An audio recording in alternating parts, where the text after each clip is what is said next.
So this is a short introductory video to the application that I created called Bubbles. It's available on Windows right now. Assuming you have downloaded and installed the application, let's start with the tutorial. Also, some of us might see the screen. This is only because I'm a new publisher and Windows has trust issues. You just want to click on more info and run anyway.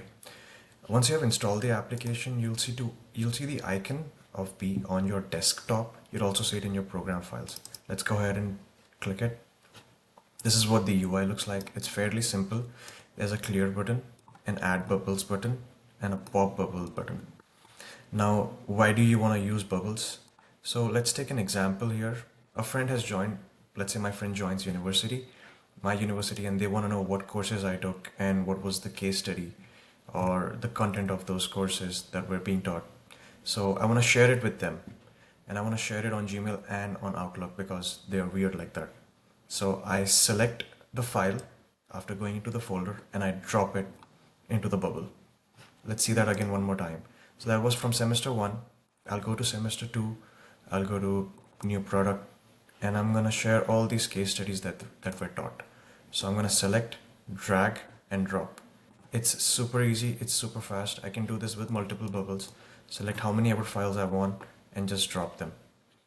If I hover over the bubble, you'll see that the bubble name and all the files that are there in the bubble currently. Now, since I want to share it on Gmail, I'm going to create a new mail, and I'm just going to drag all the files and drop it right here. Since we have reduced the distance to drag location, we have eliminated the chances of accidental drops while also avoiding switching windows and reselecting files or sharing files individually. So there you go. You have attached all the files on Gmail, and you want to do that on Outlook. So new mail, you can again use this bubble to drag and drop, and it works. So if you're someone who on a regular basis shares multiple files on multiple platforms, you could use bubbles to save some time. You could share any platform that accepts drag and drop. If you want to share files to different chats, bubbles will save you a lot of time. Thank you for watching.